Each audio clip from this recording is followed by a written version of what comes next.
mezclas y va funcionando, y la verdad que con el polvo de madera de pino pues también el resultado era muy bueno, pero cuando te ponías ya a nivel grande para hacer una autovía o una planta normal de las que hay en producción, estábamos hablando de consumos mensuales de 40-50.000 toneladas. Entonces, o sea, de 40.000 litros, que al final son 80.000 kilos de madera, multiplicábamos y era imposible de abastecer.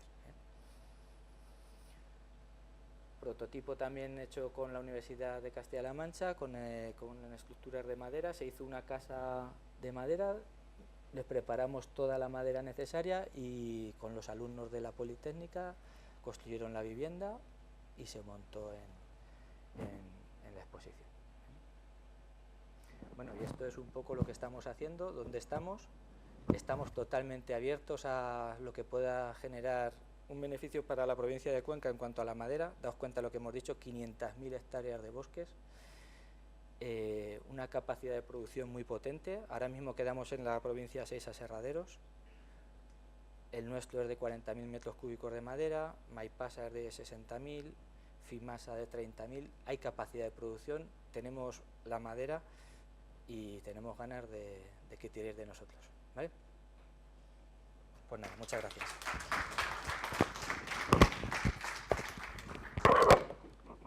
Pues muchas gracias, David. Bueno, pues vamos a pasar ahora a la charla también de dos compañeros de la propia escuela, Nelia Valverde y Juan Pedro Ruiz, y nos van a hablar de algo fundamental en edificación, ¿verdad?, como es la planificación y el control de los flujos de caja en obras. Bueno, buenas tardes. Mi nombre es Nelia Valverde y junto con María Segarra y Juan Pedro Ruiz formamos, bueno, los tres profesores de esta escuela, formamos el grupo emergente de investigación, el grupo GECO, Gestión de la Construcción, que también pertenece al Instituto de Investigación que ya habéis visitado esta tarde. Las líneas de investigación del grupo son las propias de la Dirección y Gestión de Proyectos de Construcción en sus aspectos más generales: planificación, organización, dirección, control, gestión económica y gestión de la prevención. Dentro de la línea de gestión de la prevención, la profesora María Segarra, que hoy precisamente se encuentra en una conferencia de directores de escuelas de arquitectura técnica, está investigando la integración de la prevención en las pequeñas y medianas empresas dentro del sector de la construcción. Y por otro lado, dentro de las líneas de investigación de planificación y gestión económica de las obras de construcción, estamos inmersos en un proyecto que consiste en el enunciado y desarrollo de un modelo para la previsión temprana del plazo de ejecución de las obras, para la previsión temprana de los flujos de caja y para el desarrollo de una metodología que facilite el seguimiento y control de la planificación durante la fase de ejecución de la obra. Todo ello con base en datos históricos. Este tema en concreto nos lo va a contar Juan Pedro con más detalle y entonces mi intervención ya acaba aquí, ha sido breve. Muchas gracias.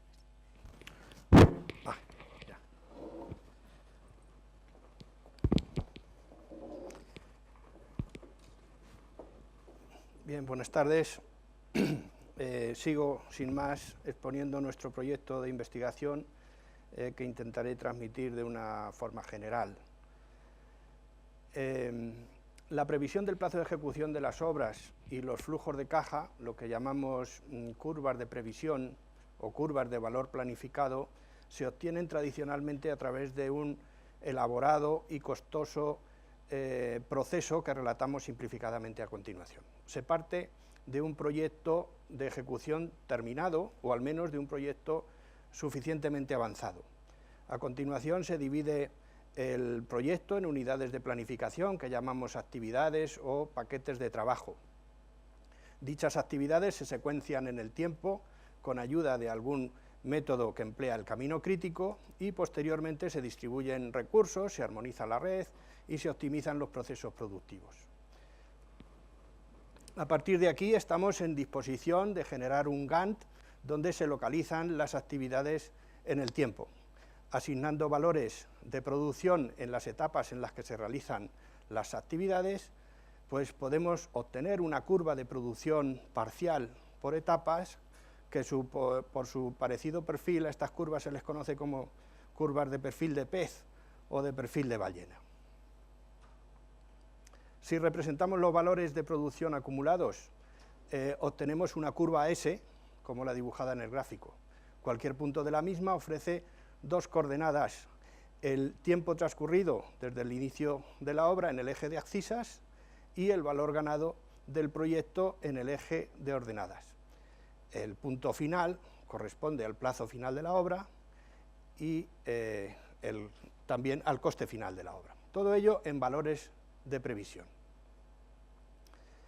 Pues bien, también existen otras curvas de producción que son las obtenidas a posteriori. Son las curvas de producción de obras ya ejecutadas. Dichas curvas nos proporcionan los llamados datos históricos de producción, que forman la documentación básica de nuestra investigación.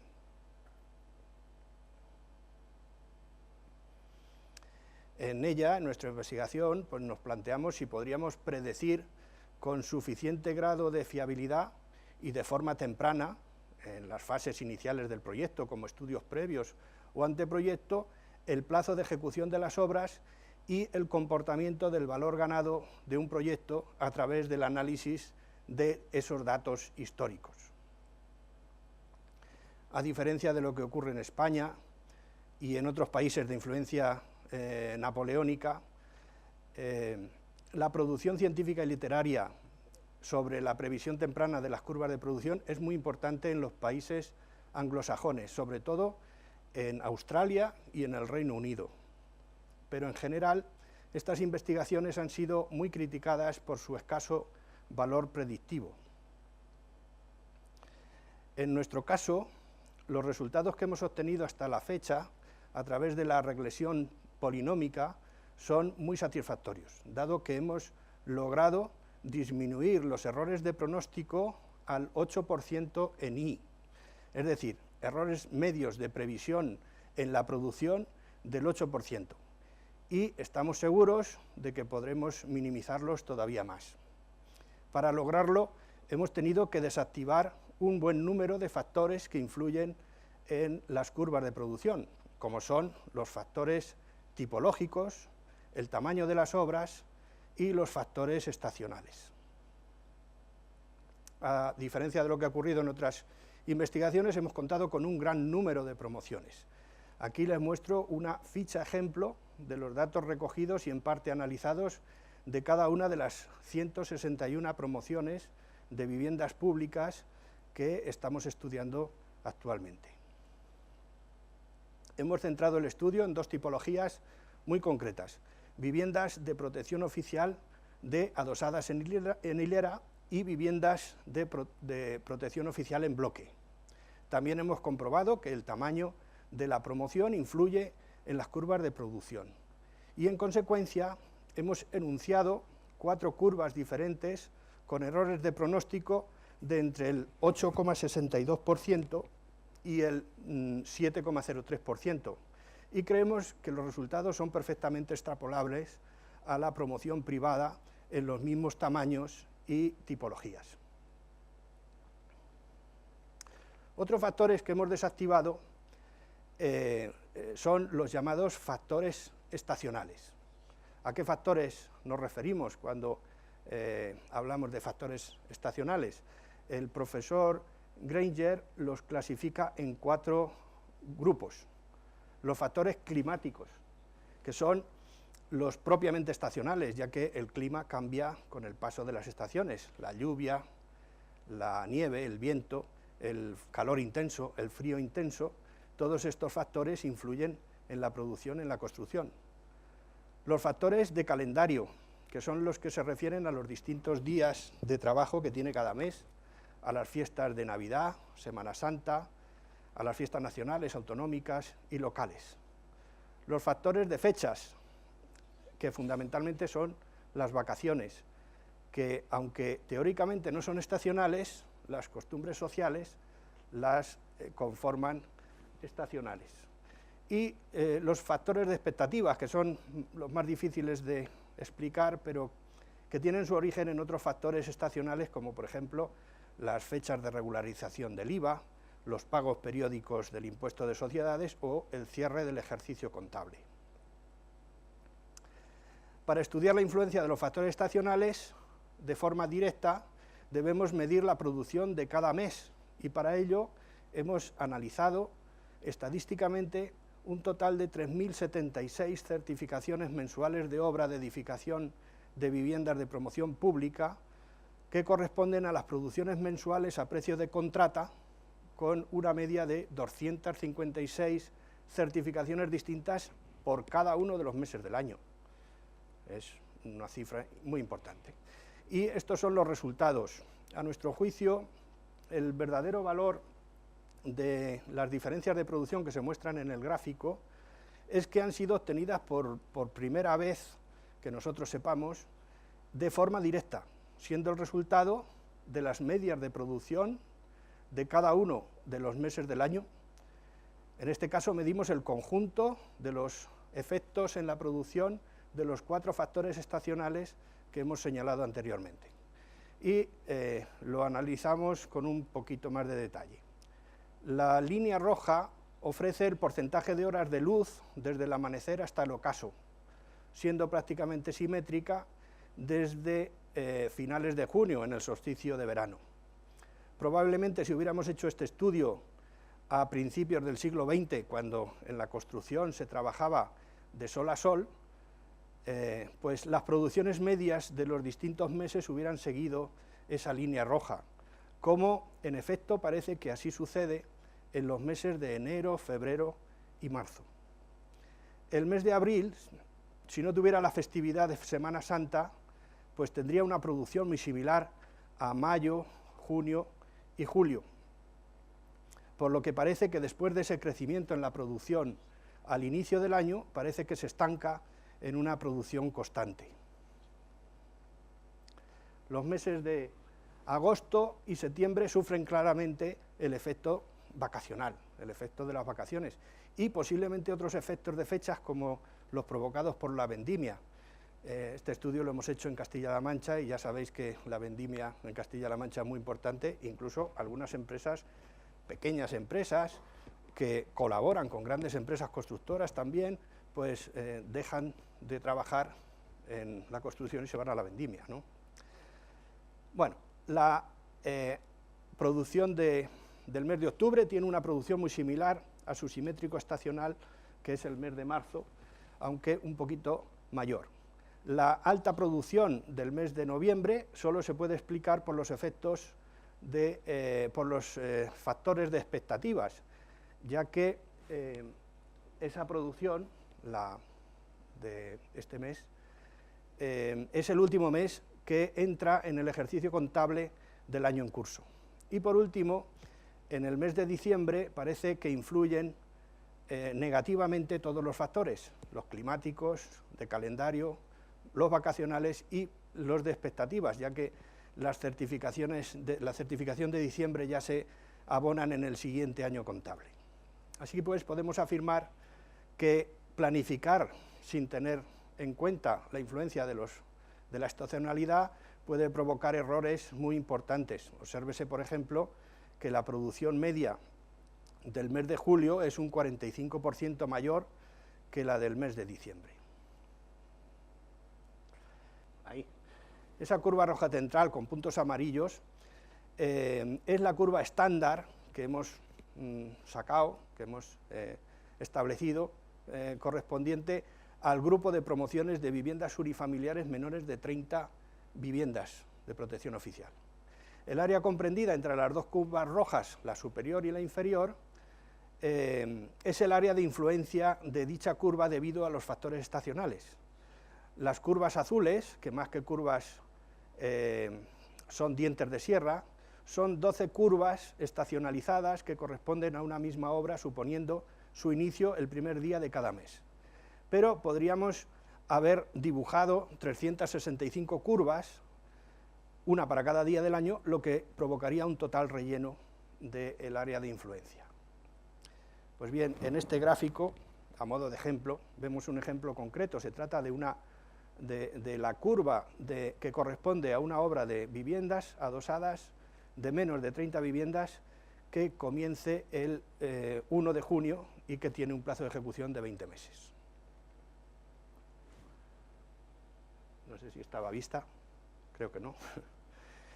Bueno, y finalizo. Esta investigación pretende ofrecer herramientas de previsión temprana, fiables, para ayudar a los equipos de dirección y gestión en la toma de decisiones, para 3 agentes fundamentalmente: para el análisis de inversiones en la promoción, desde todo punto de vista, promotores públicos, promotores privados, también en la gestión de activos de empresas financieras que realizan préstamos hipotecarios, como bancos, cajas de ahorro, etcétera. Desde el punto de vista del constructor, para la gestión eficaz del capital circulante de la empresa constructora. Hace poco leía un artículo que decía que un gran número de empresas constructoras que habían, digamos, acabado mal en esta crisis había sido fundamentalmente por una mala gestión del circulante. Y, por supuesto, también desde el punto de vista de los directores de obra para el control efectivo del avance del proyecto. Y hasta aquí la presentación. Muchas gracias y espero que tengan alguna pregunta.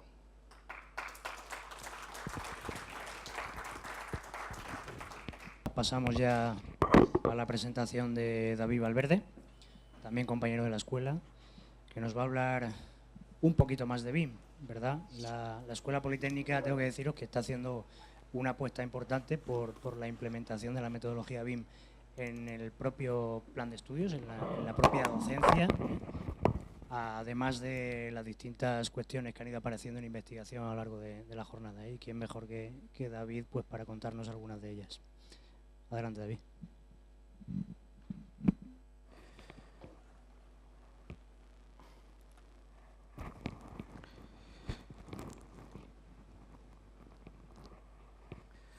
Muy bien.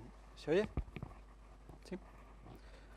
Bueno, pues buenas tardes. Vamos a agradeceros vuestra presencia aquí, haber aguantado toda la jornada.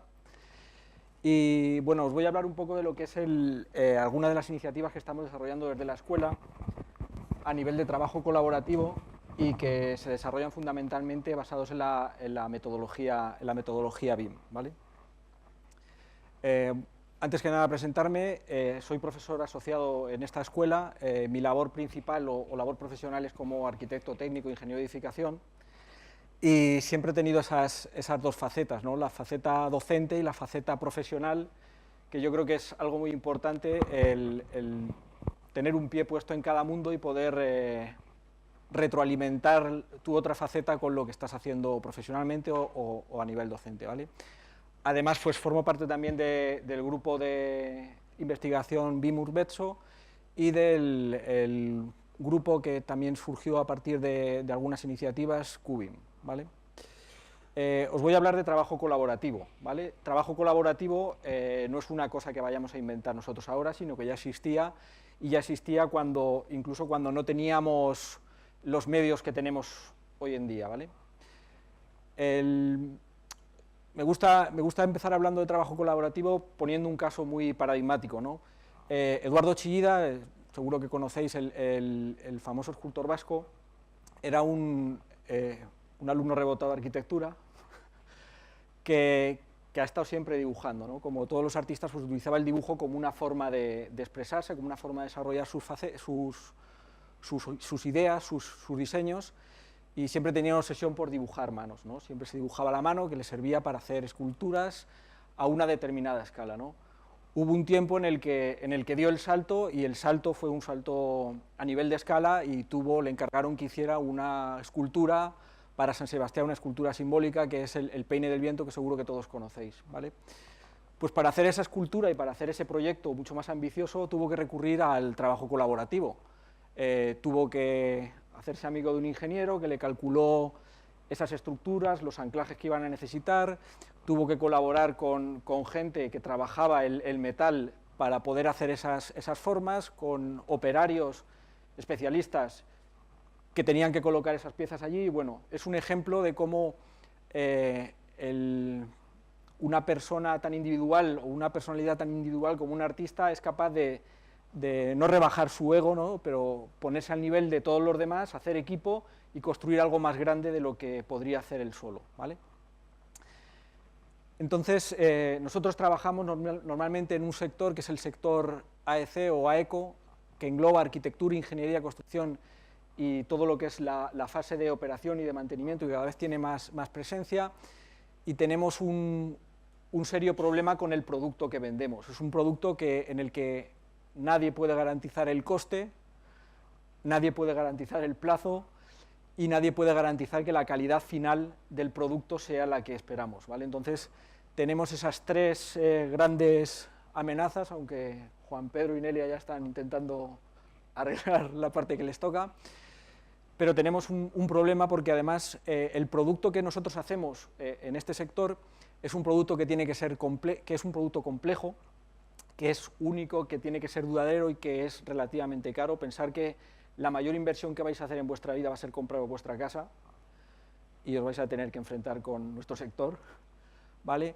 Además también es un proceso complejo que es largo y no se puede deslocalizar, la casa hay que construirla allí, por lo menos en la forma de trabajar en la que trabajamos habitualmente, y pues a veces nos encontramos con cosas como estas, ¿no?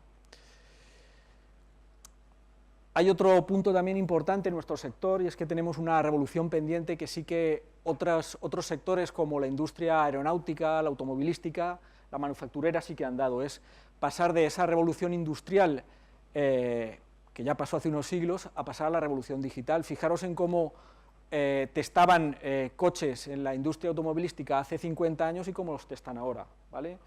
Antes se trataba de llenar el coche con unos muñecos, con unos sensores más o menos fiables, estamparlo contra un muro y ver qué pasaba, y ahora todas esas simulaciones se hacen por ordenador. Es decir, ellos han dado el paso a la revolución digital. Nosotros en nuestro sector, y cuando hablo de sector no hablo solo de los estudios de arquitectura, que está claro, y en ingeniería, que todo el mundo trabaja con ordenadores, pero muchas veces esa revolución o esas herramientas digitales se quedan ahí, ¿vale? Entonces necesitamos un cambio de paradigma. Este cambio de paradigma ya se está dando a nivel puntual en algunas empresas, y pasa de cambiar las innovaciones históricas siempre han sido a nivel de materiales, a nivel de sistemas de producción, pero nunca han sido a nivel de gestión de procesos, ¿vale? Entonces, los ejes para el cambio, y apoyándonos un poco en el entorno en el que estamos, con los nuevos horizontes y con los nuevos requerimientos que se están generando, tenemos unos requerimientos muy fuertes de análisis energético de nuestros edificios, hay una sensibilidad social muy importante de cuánto nos estamos gastando en hacer edificios, hay una serie de caldo de cultivo sumado a las tecnologías, sobre todo Internet, de la potencia que tenemos en los ordenadores hoy en día y las herramientas que tenemos, que es el caldo de cultivo ideal para que, apoyándonos en estos tres ejes, en el Lean Construction a nivel de gestión, en los contratos integrados a nivel de contratación de obras y la metodología BIM, podamos dar ese cambio, ¿vale? Pero ese cambio, cuando nos concienciamos, decidimos dar el paso adelante, nos encontramos con que tenemos las herramientas, tenemos las metodologías, pero muchas veces nos olvidamos de las personas, ¿vale? Las personas en este sector, y sobre todo en la forma en la que funcionan las obras, es siempre una patata caliente que va pasando de uno a otro. El arquitecto hace el proyecto, que sabe que no está perfecto, pero bueno, lo pasa al que lo tiene que construir. El que lo tiene que construir tampoco tiene claro aquello, se lo pasa al subcontratista. Eso al final es una pelota que acaba llegando al propietario o al cliente que ha encargado el proyecto, y que suele ser pues disconformidad, lo que decíamos, en costos, en plazos, en calidades, ¿vale? Entonces, el concepto de equipo dentro del sector es un poco, es un tema pendiente. Va a ser muy sencillo, o relativamente sencillo, reconvertir nuestra empresa con metodologías y con herramientas digitales, pero va a ser más difícil cambiar el chip mental y decir, el fontanero que viene detrás es mi compañero y no es el que me está poniendo pegas para pintar, ¿vale? Entonces, de las distintas formas de trabajar en equipo, yo me quedaría con la última, con la colaborativa, lo que realmente es lo que buscamos, ¿no? en un ejemplo de trabajo colaborativo, el equipo está integrado y tiene un objetivo común, ¿vale? Si yo soy el fontanero, mi objetivo no es acabar el grifo o la instalación de fontanería como sea y salir a otra obra. Mi objetivo es dejar eso en condiciones o agilizar el trabajo del tajo que viene después o del que va a venir a la hora de mantener o lo que sea, ¿vale? Ese concepto de equipo todavía es muy débil, ¿vale? Además, debe de ser un trabajo orientado al cliente, que busque maximizar el valor añadido que le estamos dando al producto, ¿vale? Eso ya en otras empresas, como digo, en otras industrias sí que se están enfocando las cosas de esa manera. Entonces, bajo esa idea de trabajo colaborativo, algunas de las iniciativas que estamos haciendo desde la Escuela Politécnica son estas, ¿vale? El objetivo es pensar en que nuestros alumnos son el producto que nosotros estamos volcando a la sociedad, y entonces el producto que nos demanda la sociedad, o nos va a empezar a demandar desde ayer, podríamos decir, es un ingeniero de edificación, en la parte que nos toca dentro de la Escuela Politécnica, es un ingeniero de edificación que sepa trabajar de manera colaborativa, que se sepa integrar en equipos multidisciplinares y que sepa trabajar bajo metodología BIM, ¿vale? Entonces, pues el objetivo final es conseguir que nuestros alumnos salgan con ese bagaje, iba a decir docente, pero más bien es un bagaje profesional, es decir, vamos a dejar de estudiar las asignaturas de manera aisladas en aulas donde cada profesor sabe lo que da y vamos a empezar a trabajar desde el propio cuerpo docente como verdaderos compañeros y a generar esas iniciativas o esas inercias dentro del alumno, ¿vale? Entonces, el objetivo a mediano plazo es tener un plan de estudios BIM, ¿vale?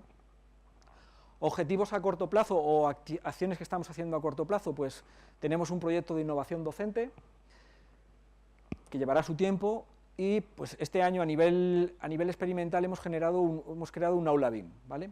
El aula BIM, el criterio del aula BIM, todos sabemos lo rígidos que son los planteamientos a nivel de plan de estudios, y el aula BIM es la excusa para hacer lo que necesitemos, cuando necesitemos y un poco a demanda de los usuarios. Es decir, en ese aula BIM estamos en este primer semestre dando unos talleres que son un poco dirigidos por la gente que estamos detrás del aula BIM, que entendemos que son la base para empezar a generar debate y a generar demanda, pero la idea es que en el segundo semestre sean los propios compañeros de la asignatura, oye, en mi asignatura no me cabe un taller, o porque no tengo los conocimientos, o porque no tengo el tiempo, montarme un taller específico para ver este tema, ¿vale?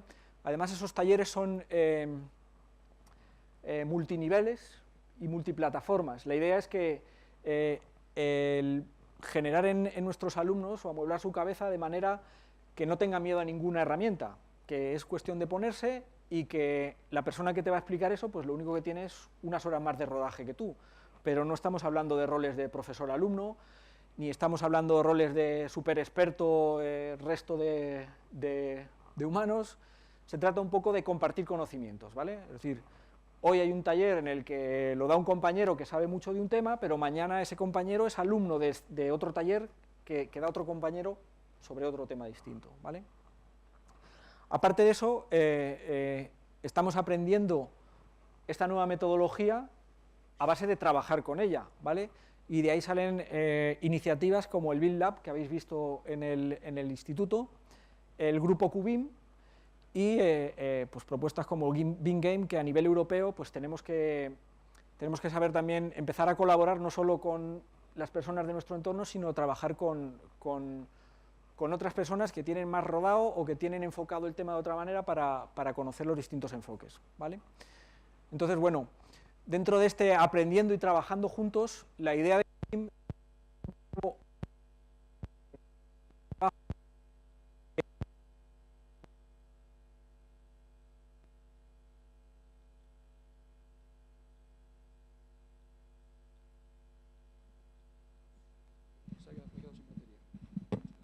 ¿Sí?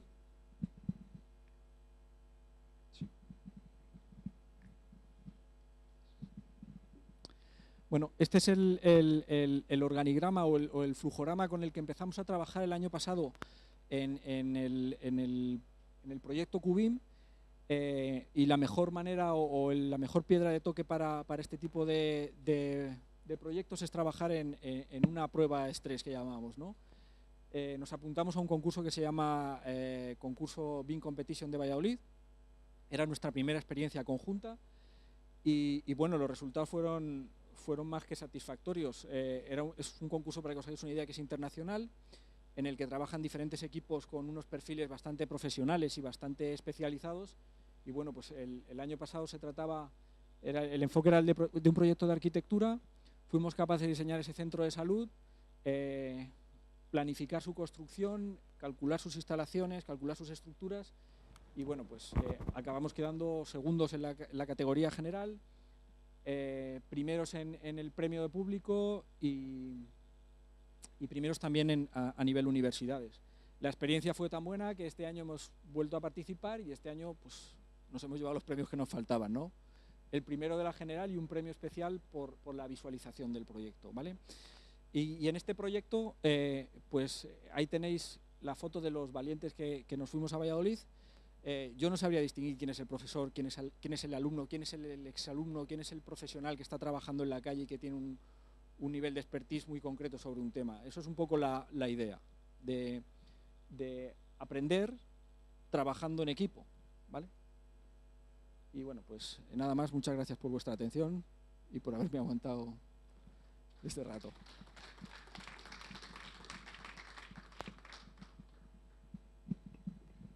Muchísimas gracias, David. Pues vamos a pasar ya entonces, vamos llegando al final y bueno, tenemos ahora la intervención de Almudena, de la Oficina de Proyectos Europeos.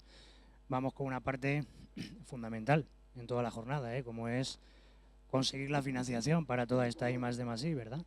Tengo que avisaros también de que, aunque vamos con 1 hora de retraso, en ese sentido pido disculpas por el problema organizativo, pero vamos a...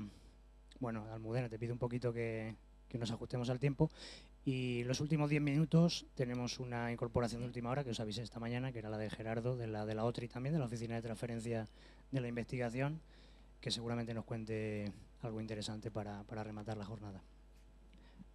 Bueno, buenas tardes. Mi nombre es Almudena Sánchez, pertenezco a la Oficina de Proyectos Europeos de la Universidad de Castilla-La Mancha.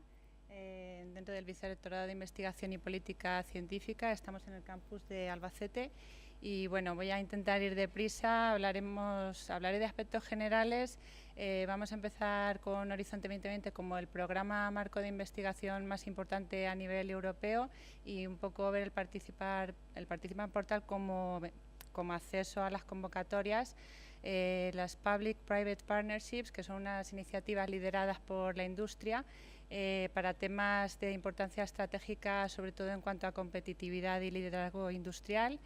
Veremos algunas convocatorias en concreto que están abiertas en el tema de la edificación en estos momentos en H2020.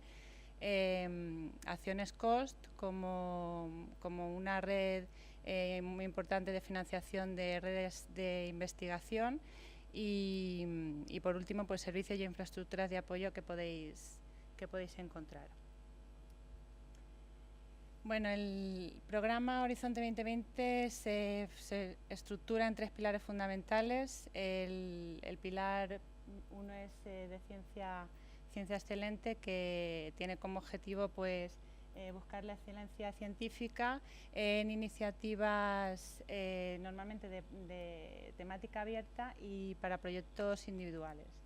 El pilar 2 de liderazgo industrial tiene como objetivo estar más cercano al mercado y sobre todo el desarrollo tecnológico. Y el pilar 3, que son sobre todo políticas, la estrategia política europea en cuanto a retos sociales. Nos vamos a centrar en el pilar 2, en liderazgos en tecnologías facilitadoras e industriales, y en concreto en estos 3 temas: TIC, nanotecnologías y materiales avanzados, y de forma transversal en el pilar 3 de retos sociales, el reto social 3, que es la energía segura, limpia y eficiente. Como aspectos generales de H2020 se financian consorcios transnacionales. Normalmente en las iniciativas participan se requiere que participen 3 entidades jurídicas pertenecientes al menos a 3 países de la Unión Europea o países asociados, y, a diferencia del programa anterior, se financia en el 100% de los costes elegibles, excepto en una de las acciones que, si no es una entidad sin ánimo de lucro, que se financia al 70%. Los tipos de acciones que podemos encontrar son acciones de investigación e innovación, RIA son las siglas en inglés, acciones de innovación y acciones de coordinación y apoyo. Hablamos un poco deprisa de ellas. Las RIAs es sobre todo para generar nuevo conocimiento y explorar su viabilidad. Puede ser investigación básica y aplicada, y estas acciones tienen el 100% de financiación y se requiere al menos una participación de mínimo 3 entidades. Las acciones de innovación están más cercanas al mercado y se financian elaboración de planes, prototipos, ensayos, etcétera. La financiación es hasta el 70% de los costes elegibles si son entidades lucrativas, y si son sin ánimo de lucro se financia hasta el 100%. Y también se requiere un mínimo de 3 entidades para participar. Y por último, las acciones de coordinación y apoyo, que son acciones destinadas a financiar convocatorias conjuntas, sobre todo actividades de comunicación y redes, y tiene también un 100% de financiación, y en este caso se requiere mínimo un participante. ¿Cómo podemos encontrar financiación? Este es un pantallazo del Participant Portal. Marcando Funding Opportunities, nos encontraremos esto. En la columna de la izquierda están todos los programas. Vamos a hablar solo de H2020, pero hay programas de justicia, de salud. Lo que pasa es que nos vamos a centrar en este y vamos a ver cómo encontrar convocatorias de vuestra área temática. Esta sería la forma más general, que es a través de uno de los 3 pilares, marcando el área temática en el que estemos interesados. En este caso, por ejemplo, sería el liderazgo industrial, pues materiales avanzados. Y ahí abajo nos saldrían todas las convocatorias abiertas o que están por abrir de esta temática. Y luego tenemos 2 opciones de búsqueda. Una sería por keywords de los topics, si lo conocemos, en cuanto en nuestra área de investigación, o si conocemos la convocatoria general a la que nos vamos a presentar, poniendo una de las palabras que se incluye en esa convocatoria, también la podríamos encontrar. La diferencia entre convocatorias y topic. Las convocatorias son convocatorias generales, y cada una de estas convocatorias tiene muchos topics abiertos o por abrir. Entonces las propuestas se presentan a uno de los topics determinados. Esta sería la convocatoria general, en este caso sostenibilidad industrial, y este sería el topic concreto, que sería BIM adaptado a una rehabilitación eficiente. ¿Qué información nos encontramos en cada uno de los topics? Esta es la convocatoria general, aquí está el identificador si lo conocemos y la fecha de publicación. Y el topic, que sería este, vemos el tipo de acción de la que se trata, en este caso es una RIA, lo hemos visto antes, y el modelo es una single stage. Nos podemos encontrar también con convocatorias two stage, que piden en una primera etapa un resumen de la propuesta, y si pasa ese corte tendría una segunda fecha de presentación ya con el proyecto más desarrollado, la propuesta desarrollada científicamente. A tener en cuenta, esto es una cosa que nos vamos a encontrar en los topics, las TRLs, Technology Readiness Level, o nivel de madurez de la tecnología. Hay hasta 9 niveles, de forma que el nivel 1 es la idea más básica y el nivel 9 sería lo más cercano al mercado. En las convocatorias que vamos a ver o que he estado viendo en cuanto a construcción, edificación, se mueven en un nivel TRL que va desde el 4 al 7. Digamos que el proyecto debería empezar en un nivel 4 y terminar en un 7, o del 5 al 7. Es decir, desde el análisis de laboratorio al prototipo hasta una demostración del sistema. Cuando abrimos el desplegable del Topic Description, nos encontraremos toda esta información.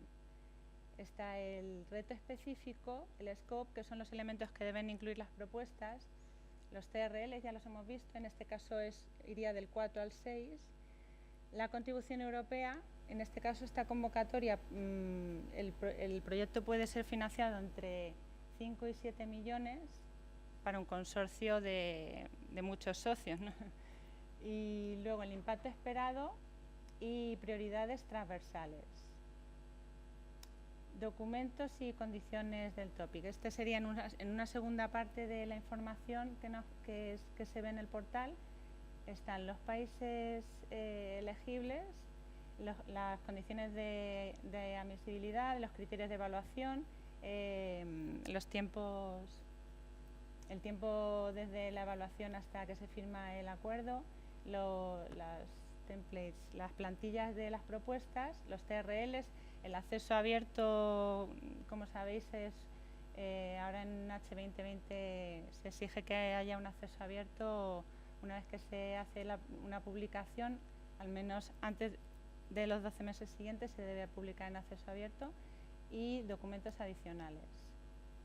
Pasamos al segundo punto, los Public-Private Partnerships es una forma de financiación de políticas estratégicas sobre todo competitividad y liderazgo industrial que de otra forma no se podrían financiar y se requiere de una colaboración con el sector privado. En diciembre del 2013 se lanzaron 8 iniciativas de estas, siendo una de ellas la EEB, la veréis en muchas convocatorias, Energy and Efficient Buildings, con un presupuesto de 600 millones de euros. Vale. Estas iniciativas se pueden implementar de dos formas, a través de un programa de trabajo H2020 con topics pactados, por así decirlo, de forma que la Comisión Europea se compromete a introducir estos topics en convocatorias propias y se gestionan con sus normas de participación y sus propias reglas, o a través de estructuras de gestión externas con otras normas de participación diferentes.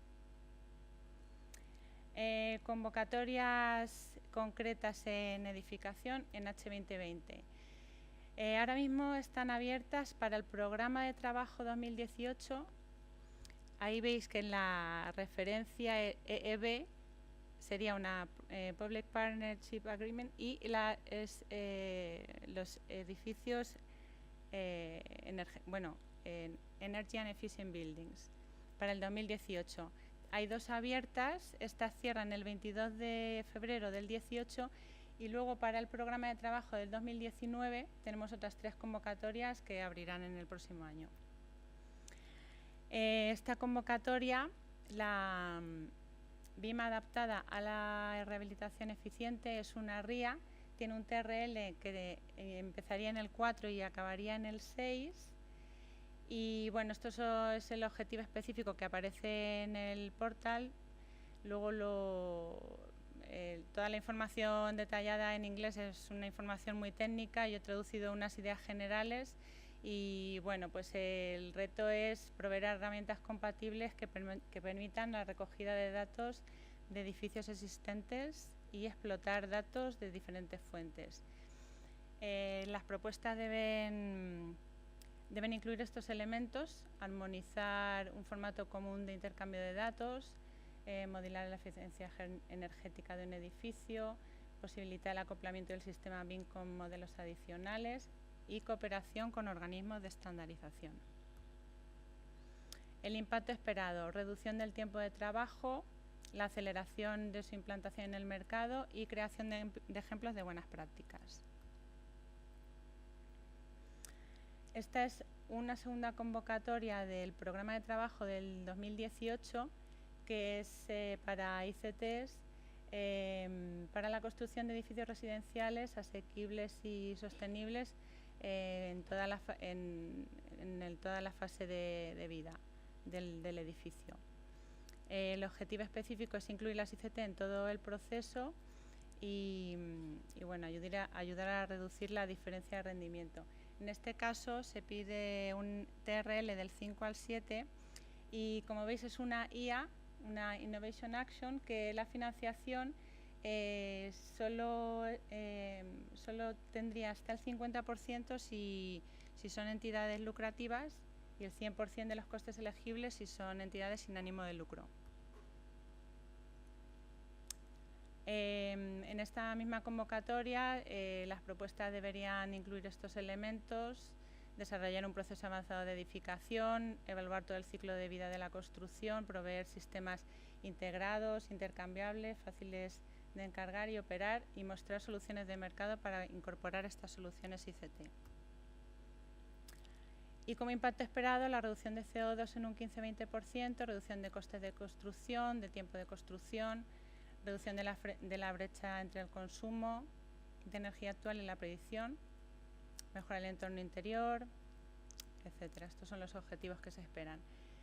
Estas 3 convocatorias estarían abiertas para el programa de trabajo del 2019. La primera es la integración de materiales inteligentes energéticos en edificios no residenciales.